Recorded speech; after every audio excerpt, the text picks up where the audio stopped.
Sorry I kept you guys a little longer than you probably wanted. I told Josh we're just trying to give full ticket value as we're starting to sell this place out more to give everybody something to sit in the stands for. But super excited for our guys. Obviously, the resiliency they showed. I knew going into this game that these guys were going to be a fight, right? Like they've obviously not been very successful in a win-loss combo. You see them at times do things, and you let a team stay around like that, you get exactly what happens. So I think the greatest thing, it sounds incredible to say, right? That was the best thing that could ever happen to us, right? So to be up like that and to have it actually go the other way and to have the resiliency to make plays at the end. Luke Altmaier continues to just be very impressive in clutch situations. Pat Bryant, and then say what you want about the defense. Obviously, some things to go out. We got banged up. Xavier Scott hurt himself in pregame, so kind of eliminated himself in that. Good thing is, I don't think it's going to be past more than a couple days. But and then his backup, T. Strain, got banged up during the game, so T. Rooks came in. Just a lot of really good guys stepping up in the way the game played out. I thought Dylan Rosiak get down. I called it when they went out for the coin toss. I sent Tanner Arkin.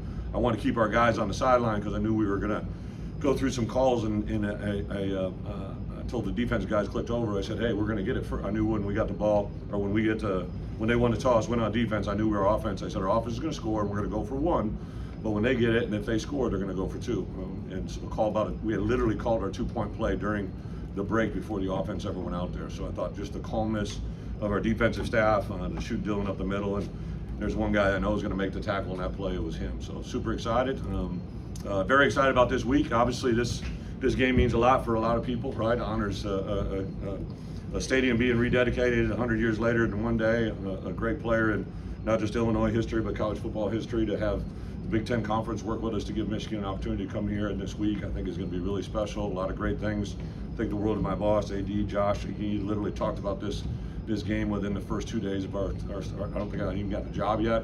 Talked about this game and what it was coming up. So just super excited for our guys. We'll take this one in, recover, get a lot of really good preparation in on Sunday from putting this game to bed. We did enough bad things today to give them the game, right? Most games are lost before they're won, and at halftime I said the only way they get in it is turning the ball over and giving up big plays, and those things happen way too fast in the middle of the third quarter there. So a lot to learn from, but super excited to be where we are. Obviously, I say 1-0 all the time, but to be a 5-1 team headed into this Michigan week, 2 ranked teams coming in Memorial Stadium, that's what it's all about. Very excited. Coach, with that, open it up. Luke Altmaier made big plays with his arm and his feet. Yeah. He's coming on the command he had of the offense and what he meant to the win here today. Luke's just so confident. Even during the coin toss going to overtime, he's like looking at me, he goes, we can go down there, because he was calling it, he wanted to go down to the student section. He wanted to be in that end zone. So he's just thinking a lot more than just what's in front of him. That's the impressive part. Makes great plays with his head, with his hands, with his feet, touches on the ball. He does a really good job of coordinating out there on the field and getting guys lined up. Just super impressive. What field changed for you guys defensively in that second half?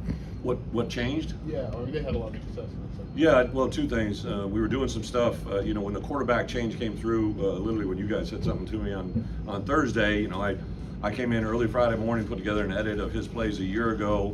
I think he played 19 plays in the spring game. I watched those. Told the defensive coaches it's just going to be a quarterback run game. That's all it's going to be. And we didn't do a good enough job, in my opinion, of getting ready for that play. And then we were playing some coverages that were new to us that I don't think we were ready to play them out there in front of everybody. So definitely a lot of things we got to get better in a short amount of time. This was a unique prep because of I knew when I heard the quarterback was out, I figured it was either a concussion or an injury from last week because he got beat up pretty good in that game. So they had all week to prepare with that quarterback with the game plan. And we basically had from Friday morning to game day, and it's just, although it sounds like it really is one of the most difficult preparations in that kind of window of time when you got a totally different quarterback. I knew when I watched him on film, that was a quarterback that the last guy that was there probably wouldn't want, right? He was a guy that ran the ball with his feet and maybe in the passing game. So I thought our special teams today came up big, other than obviously the onside. We let the middle dribble. Too many guys were looking at the ball instead of grabbing the ball. So we got some things to work.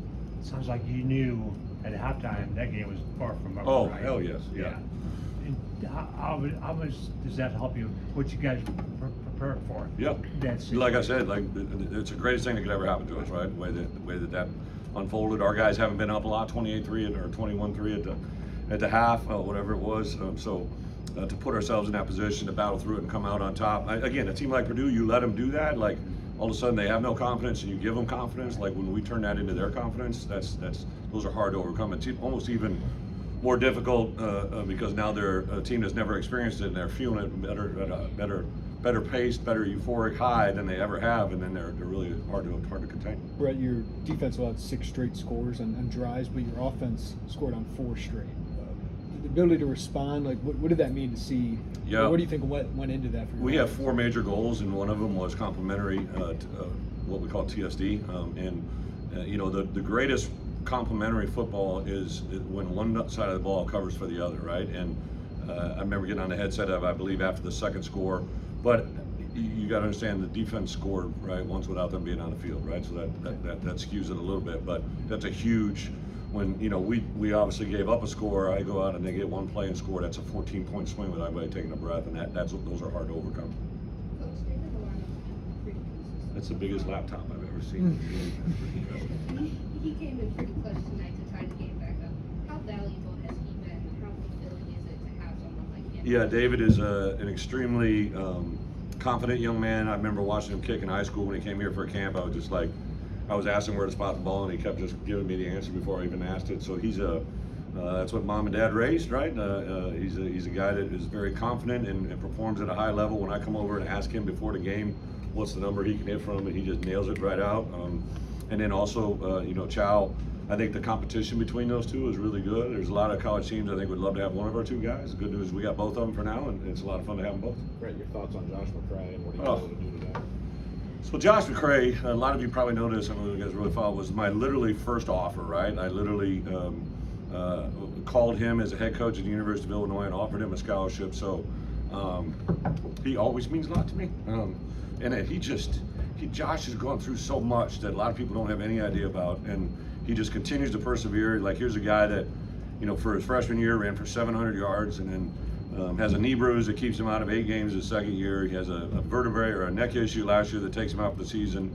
He sees all these other running backs come in, Caden and Aiden, and now Khalil Valentine, and everybody's writing about and talking about him. All those other guys are not him, and he just continues to persevere. It's a one-hand catch in Nebraska, right? It's a flat route today in the first half. It's a tough yards there at the end to score, right? Like he just continues to battle through. You know, when a young man, he lost his mom early in life. Grandma raised him. Unfortunately, lost grandma before I ever met him. Everything keeps telling him that he's going to get beat down, and he just keeps getting back up. So, couldn't be prouder of a guy today. A little bit. You mentioned Caden. Any? Oh yeah, sorry. So yeah, Caden had a great bye week.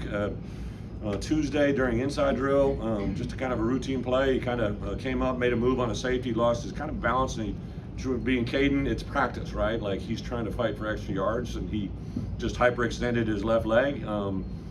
Right when it happened, you know, it didn't look great, and then so we really couldn't get him MRI'd until the next day, and then we wanted to have some people look at it. So I think unfortunately he's going to be out for a little bit. Still finding out all the information. We'll keep you guys in the loop as best we can, but right now we're really just consulting with 2 or 3 doctors, literally from coast to coast, on how to handle. It's kind of a unique injury. It's not like a standard normal situation, so we're trying to get the best answer for him. Now, this is a guy that, you know, he's not going to, you know, sell shoes for the rest of his life. I mean, this guy's got a chance to be an NFL player, right? So we want to make sure that we got the best possible answers for him, and nothing against shoe salesmen. I'm sure everybody has somebody that's a shoe salesman, right? But I'm just saying he's just not a normal Joe. Brett, you've said a few times the best thing that could happen was why and what can this do? Winning a close game like this as opposed to losing. Well, first it's a cannon, right? So to get that thing in the mix, we can stop talking about that.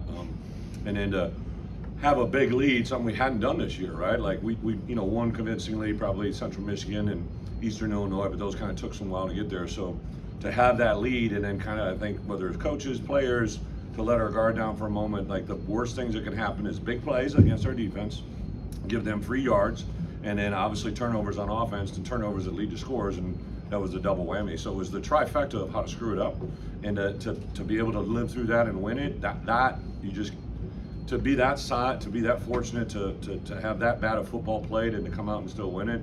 That's something that I think good teams do, right? And I think we are a good team. I think we're a 5-1 team that, you know, is knocking on the door doing something really cool, and our guys take a mentality to I think they really wanted to win this game for maybe they knew I was really into it, right? I'm into every game, but this one just pissed me off on many different levels, to be quite honest.